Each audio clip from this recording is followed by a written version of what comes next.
ज्याला परमार्थात मोठं व्हायचे त्याने विकार सोडा म्हणजे लहान व्हा आणि शिवयोगी बाबांचा हातधारा मोक्षरूपी दिल्ली तुम्हाला भेटल्याशिवाय राहणार नाही. याचंच नाव आहे मोक्ष सायुजता जोडे. म्हणून तर तो गमने जाणं व्हावे लहानावून लहान महापुरे झाले जाती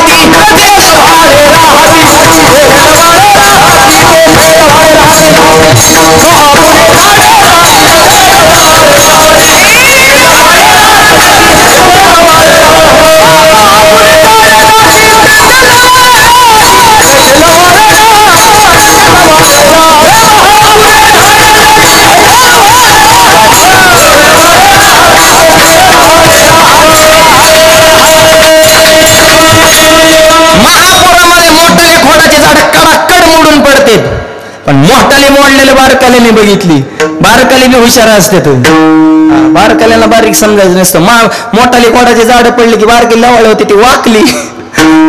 पाणी गेलं वरून पाणी संपलं की परत उभा राहिली. कोण कोण राहिलंय र ते लवाळे वाचत. त्याच्यामुळं नम्रता फार महत्वाची. ज्याला इलेक्शन मध्ये निवडून यायचे त्यांनी कामं थोडी कमी करायची. फक्त वाकाय शिकायचं. जे हरे जे हरे जे हरे. लोक म्हणतात भारी माणूस आहे. वाकला तेव्हाच टिकला. थोडा पैसे तर वाटावंच लागतं त्याच्याशिवाय तर काही कामच होत नाही. सध्या पैसा इकडून वाटायचा आणि इकडून नम्रतेची जोड द्यायची कामच होणार. विठ्ठल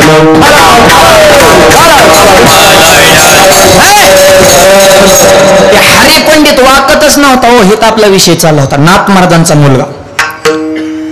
नाथ बाबांचं वय झालं. हात थोडेसे थरथर कापायला लागल्यास नंतर रामायणाचं उत्तरकांडाचं विश्लेषण राहिलं होतं. युद्धकांडापर्यंत सगळं निरूपण केलेलं होतं. आणि हरिपंडित सारखाच नाथ महाराजांना आपल्या वडिलांना म्हणायचं नाथ बाबा राहिलेलं रामायण कोण लिहिन. राहिलेलं रामायण कोण लिहिन. हरिपंडिताला असं वाटायचं की नाथ बाबा म्हणते राजा आता तुझ्याशिवाय कोण आहे मला तूच लिहि असं त्याला वाटायचं. नाथ महाराज म्हणले काळजी करू नको. राहिलेलं रामायण माझा गावबा लिहिन. म्हणले गावबा हे ते तर पोळ्या खाण्यासाठी येतोय आणि ते तर बोहळा आहे. म्हणले असू दे बोहळा. बोहळा असावं पण गाबोळा नसावं.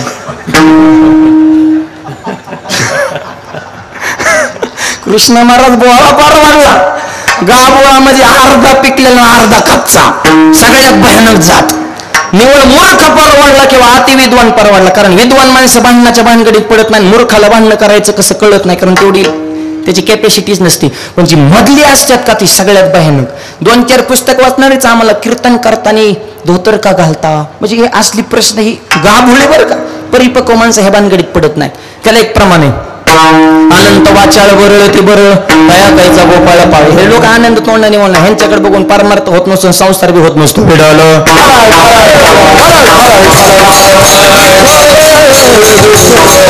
कोणाला चांगलं म्हणतात.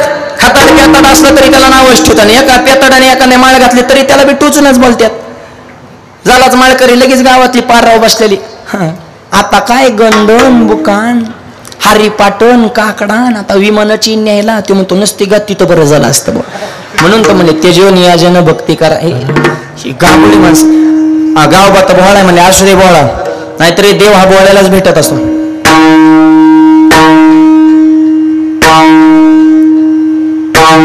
देव हा बोहळ्यालाच भेटतो. हरी बल प्राप्ती बोहळ्या भाविका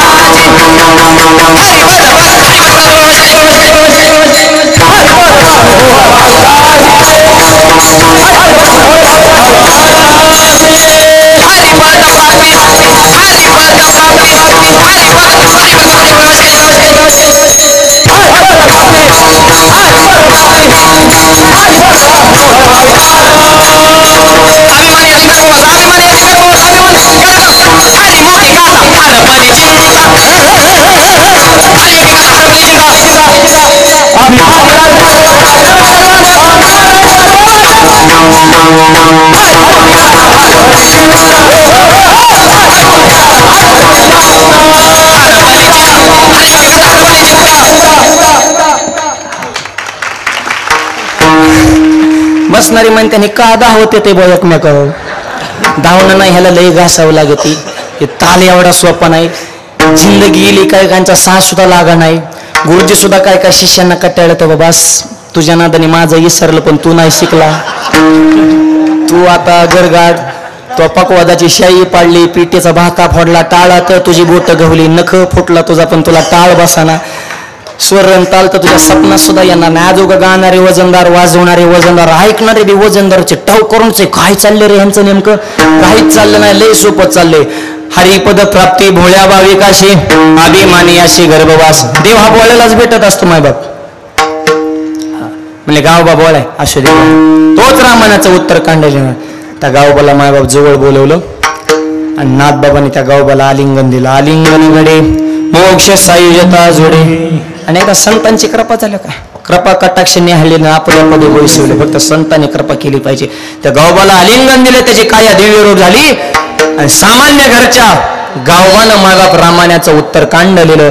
आजपर्यंत शास्त्रकारांना कळालं नाही नाथ महाराजांचं रामायण नेमकं कुठं संपलं, गावबाचं कुठं सुरू झालं. एवढी समरूपता त्याच्या वाणीमध्ये निर्माण झाली. ही संतांच्या आलिंगनाची ताकद आहे. हा संतांचा महिमा शब्दामध्ये प्रगट करता येत नाही. अभंगाच्या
ऐसा संतांचा महिमा झाली बोलायाची सीमा.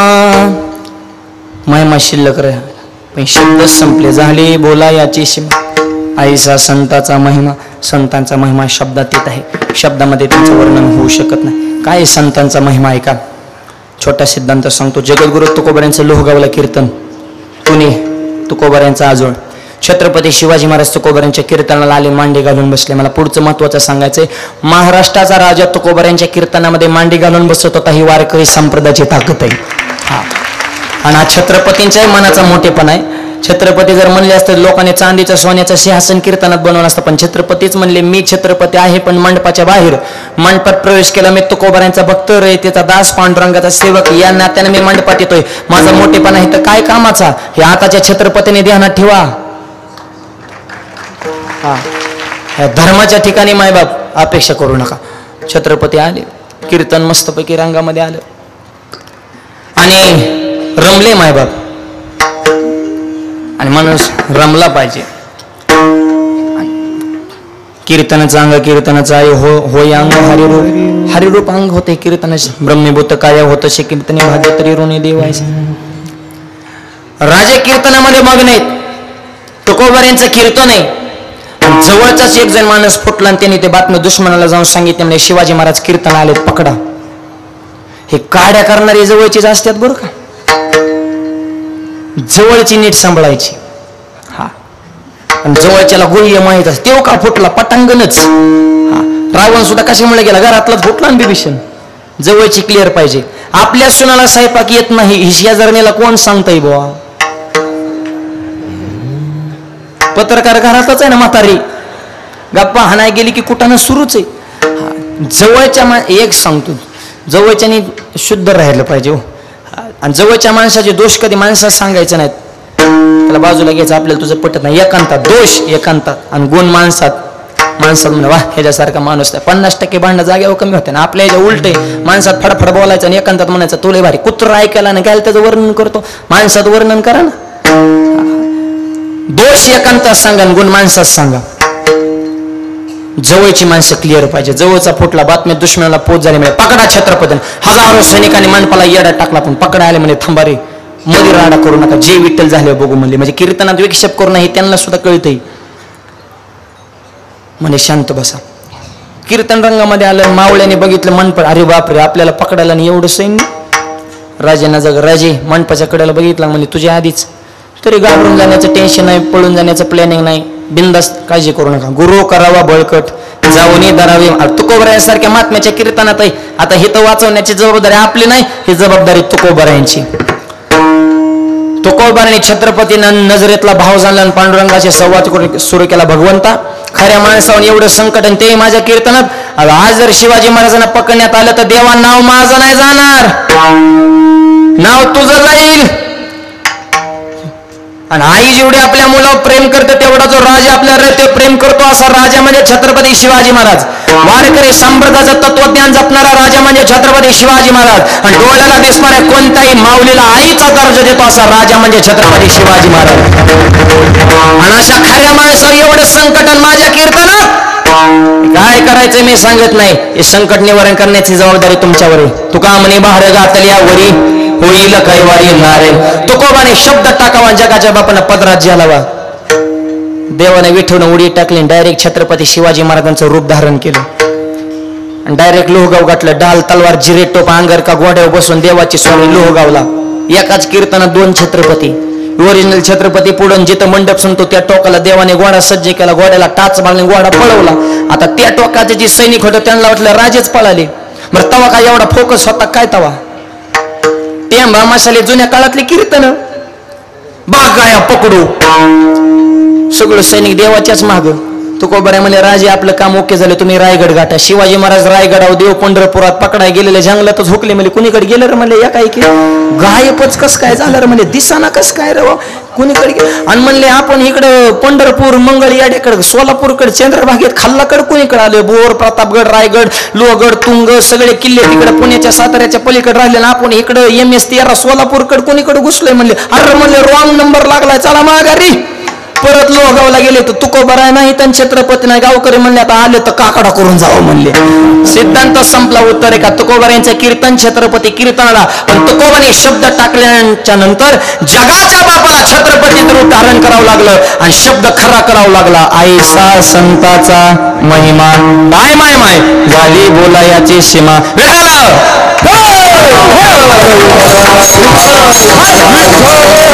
एक म्हणला मी करतो वर्णन, माझ्याकडले शब्द शब्दलयत वर्णन होऊ शकत नाही. संताचा महिमा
संताचा महिमा तो बहु दुर्गम.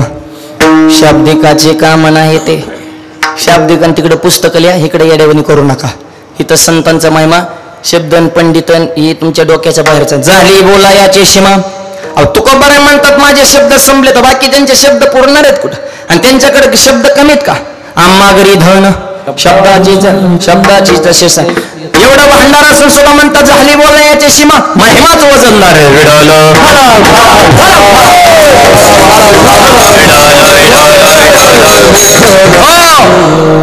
झाली बोलायाची सीमा, असा संत महिमा आहे. उर्वरित 2 चरणाचा भावार्थ मोजक्या वेळेमध्ये पाहूत. हाताना टाळी मुखानं नाम, सगळ्यांनी एकदम मोठ्या प्रेमाने भजन करायचं आहे.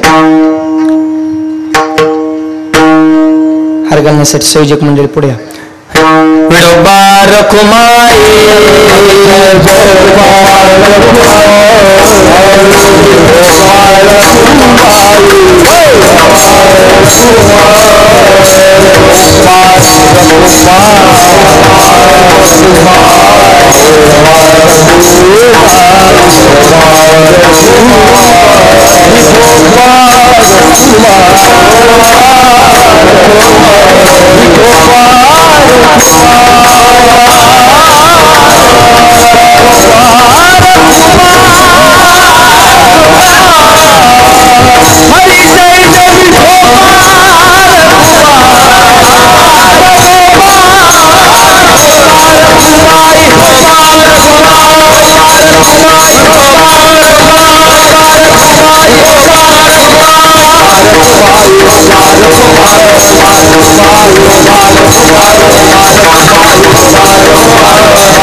आता तुतारी.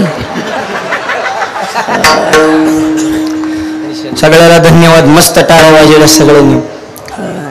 आणि हे जे कार्य चालू आहे हे धर्म कार्य माय आणि एवढ्या आनंदाने एवढ्या जल्लोषानं स्वामींच्या दरबारात आपण हा महोत्सव संपन्न करतोय. आईसा संताचा महिमा झाली बोलायाची सीमा, शब्द संप. तुकोबांना वारकरी म्हणले महाराज ठीक आहे तुमच्याकडे शब्द नाहीत, महिमा भरपूर आहे, पण आमच्यासारख्या सामान्य जीवन कळण्यासाठी एखादा तरी महिमा सांगा ना. नाही वर्णन होणार पण थोडंफार तरी त्याचं चिंतन अभंगाच्या 3ऱ्या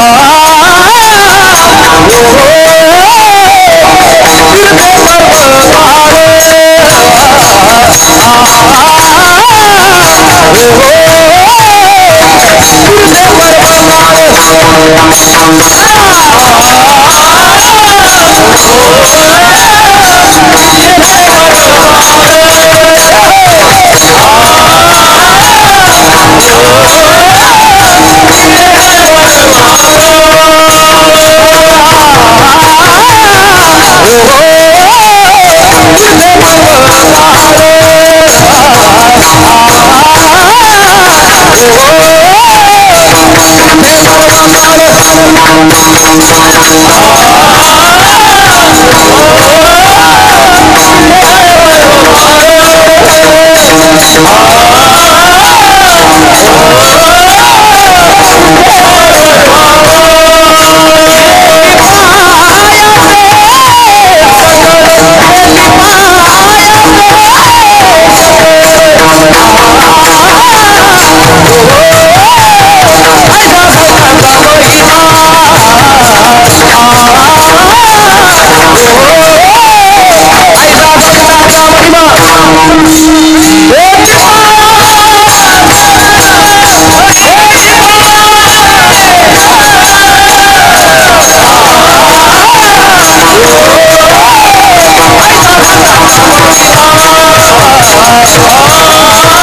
कैसा संताचा महिमा हे तुम्ही आम्हाला सांगता, पण नेमका कैसा तिसऱ्या चरणात त्याचं लगेच विश्लेषण. तीर्थे पर्व काळ अवघे पाया पे सकळ. साधूच्या चरणावर संताच्या चरणावर सगळे तीर्थ मायबाप लोटांगण घालतात. तीर्थे तया ठाया येते पुनीत व्हावया. शंकर सांगे ऋषी जवळी सकळे तीर्थे मध्यान काळी येते पुंडलिका जवळी करते आंघोळी वंदिते चरण. तीर्थे पर्व काळ अवघे पाया पे सकळ. त्यांच्या चरणाजवळ सगळे तीर्थ आहेत, सगळे पर्व काळ त्यांचं दर्शन घेतल्यानंतर त्याचा लाभ आपल्याला होतो. हा संताचा अधिकार आहे. अशी संत संगत आपल्या जीवनामध्ये घडावी आणि संगतीवरच माणसाच्या जीवनाचा उद्धार असतो. पतन उद्धार संघाचा. संगत चांगल्याची करा. एक जणाने खव्याचा पेढा बनवला, ओरिजिनल पेढा, बाजारात काय गेलं, कोणा संग दुस्ती करा ह्याची हक्क ना. जिथं उंदर मारत औषध विकतात त्याच्या संग दुस्ती केली. ही पेढ ऐकायचं आणि त्याचा मित्र उंदर मारायचं औषध विकायचं. पेढ्यावाला मोठ्याने आरडायचं, लय गोडे लय गोडे लय गोडे. शेजाराच्या मानाचं खाल्लं की मरतय. ते त्याचं औषध विकायचं नाही, लय गोड्याने खाल्लं की मरते. रुपया भावाने नाही. मला फोन केला, मावडी पेडच खापा नाही. म्हणलं कोणत्या लाईन येते? म्हणलं उंदरा. मूर्ख का? मिठाईवाल्याच्या लाईनीचं अर्धा तासात पेड खाल्ला. संगत विटवलं म्हणून तू का बाळांना लगे मुक्ती धन संबळा संत संग दे सदा. पण सध्याचा काळ असा झालाय, करती हिळण संताचे. खरे संतच कळा ना. एवढा महिमा असून सुद्धा संतापासून माणसं लांब जायला कलियुगाचा महिमा. ऐका कलीचे महिमान असत्याशी रिजले जन. पापा देते अनुमोदन करती हिळण संताचे. खऱ्याला खऱ्याला गोळी, खोट्याला पुरणपोळी. खरं खात गटकाळी गरिबाची फाटली जुळे ओसलायना टोळी. हे सगळं अवघड झाले सध्या. आणि एक वाक्य सांगतो, अशा अस्थिर असलेल्या जगामध्ये एवढा भव्य कार्यक्रम करणं आणि अस्थिर जगाला स्थिर करण्याची ताकद फक्त माझ्या ज्ञानोबा तुकोबरांच्या दरबारात आहे मायबाप. बाकीकडे कुठं काय राहील. 10 मिनिटं टीव्ही बघा, दिवसभर करमत नाही. काय त्या टीव्हीला नाही चांगलं. दरादरी वडावडी आपटे उचला उचली पळापळी बुकाबुकी तुकातुकी ह्याची आली त्याची गेली. हे वाचला हे उठला हे कानला हे बोकला हे तुकला हे इसळा हे पिसळा ह्याने धिंगाणा केला. नुसता राडाच चालू आहे. कुणाची कोणाला मिळच नाही. एवढी एक जागा आहे की तर माणूस दुःख विसरू शकतो मायबाप. आणि एवढा भव्य दिव्य कार्यक्रम आहे का कशाची आठवण. आज या मंडपात बसल्यामध्ये मौजपुरीत कीर्तन चालू असं वाटत नाही. साक्षात पंढरपूरच्या वाळवंटात ही सेवा चालू आहे की काय मायबाप. नाहीतरी तसंच आहे. नदी आहे चंद्रभागा, रामेश्वर म्हणजे पांडुरंगण, शिवयोगी बाबा म्हणजे पुंडलिक राय विठ्ठल.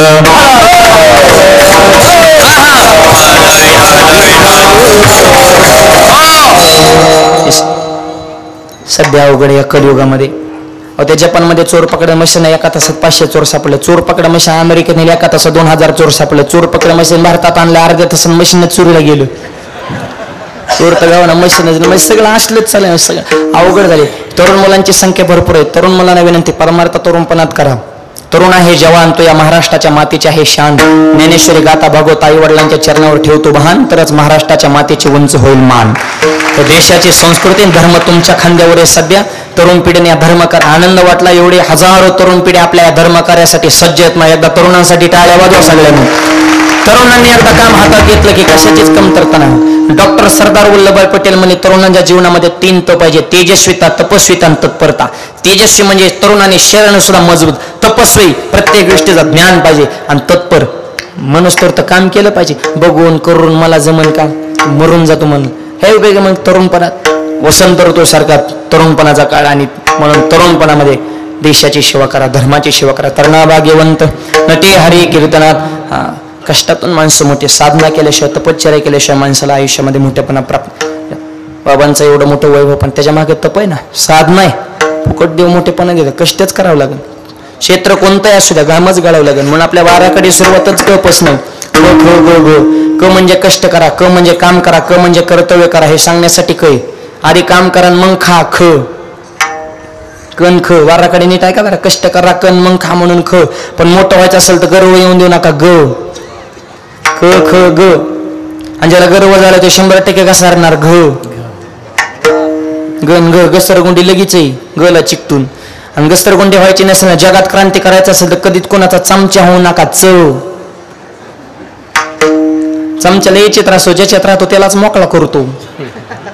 हळूहळू करतो, ते ध्यानात येत नाही, पण एक दिवशी मोकळाच करतो. हा, म्हणजे आयुष्यात कधी कोणाचा चमचा झाला नाही तेव्हा जिंदगीत एकदा तरी छत्रपती नक्कीच होणार. म्हणून छ. आणि ज्याला छत्रपती व्हायचे त्याने कधीच कोणावर जळू नका. ज. हा, माणसाने मळका असावं पण जळकं नसावं. सध्या नवीन रोग आलाय, जळका रोग. इकडे आलाय का? सगळीकडेच येते लय फॉर्म मध्ये या. हा त्याचे लक्षण सांगू का? पोटात दुखणे, मळमळ होणे, करमत नसणे, डोकं जड होणे, उदासी भरणे, दुसऱ्याची प्रगती बघून पोटात दुखणे. हा झळक्या रोगाची लक्षण आहेत माय बाप. आता लक्षणं सांगितले, औषध बी सांगावं लागेल ना. या झळक्या रोगाला औषध जगाच्या पाठी फक्त एकाच गावात भेटते. कधी गेले तर घेऊन या. आणि 500 रुपयाच्या आसपास त्या औषधाची किंमत असेल. त्या गावचं नाव आहे दिहू, डॉक्टरचं नाव तुकोबर आहे आणि औषधाचं नाव आहे गाथा. त्या जळक्या रोगाला औषध. आणि त्या गाथ्यातल्या आता तुम्हाला त्या जळक्या रोगाला गोळ्या सांगतो. त्याच्यात बरेच प्रकार आहेत. काही इंजेक्शन आहेत, काही सलाईन येतं, काही गोळ्यात. आता इंजेक्शन काय हे तर सांगता येत नाही गोरे बाबा, फक्त मी गोळ्याच सांगतो. इंजेक्शन लय तुकोबर मोठमोठे त्यांनी महाराज फिरायचं आम्हाला सुद्धा लय धुतलंय, पण आता ते आम्हाला कळत नाही. त्याचा भाग वेगळा आहे. कुणालाच सुट्टी दिली नाही तुकोबराने. नाही बिड बारण तुका म्हणे साना थोर. त्याच्यात अशी दनादन इंजेक्शन आहे, तर काही सलाने टिप टिप पाणी. गोळ्या सांगतो जळक्या रोगावल्या. पहिली गोळी तुका म्हणे चित्त करारे निर्मळ योनी गोपाळ. हे जळक्या रोगावली पहिली गोळी. चित्त निर्मळ ठेवा. एवढं नाही फरक पडला तर संध्याकाळी झोपायची आयती घ्यायची. मोकळे मन रसाळवानी याच गुणी संपन्न. मन मोकळं ठेवा आणि चित्त निर्मळ ठेवा. जळाजळी करू नका. आपली माणसं मोठी करायला शिका. आपल्या गावातला गायक काही वादक काही परिसरातलं कीर्तन एखादं दुकान टाकलं, व्यवसाय टाकला, बिझनेस टाकला, जाऊन द्या ना. पहिले करायला गावातला माणूस तालुक्याच्या राजकारणात चमकत असेल, गावाने मिळून सहकार्य केलं पाहिजे. एकमेकाच्या तांगड्या ओढू नका, त्याच्या तांगड्याला धरून जागा जळू नका. एवढा जरी ध्यानात ठेवलं तरी आजचं कीर्तन सफल झालं. म्हणजे आयुष्यात कधी कुणावर जळालं नाही. दिवस त्याची कधी झाडाझडती होऊन देणार नाही. आयुष्यात टकाटक राहत, मुद्द्यावर ठाम राहत, संकट आल्यावर डगमगू नका. मोठं झाल्यावर ढगात जाऊ नका. प्रत्येक क्षेत्रात तरवेज वाटतो. तरवेज असेल तर थकू नका. यश मिळून पण जरा दमदारा दम धरण्यासाठी धाडस ठेवा. आणि धाडसी जरी झाला तरी नम्रता सोडू नका. एवढीच बाराकारी भरपूर झाली तुम्हाला आता. हा सगळीच एकदा सांगितल्या लोड येत असतो. कारण म्हणजे हुशार डॉक्टर असतो ते गोळ्या सुद्धा मापात देत असतो. लय गोळ्या एकदाच खाल्ल्या मग चक्कर येत असते. त्याच्यामुळे तुम्हाला एवढ्याच गोळ्या भरपूर झाल्या. आता फक्त पथ्य पाळा.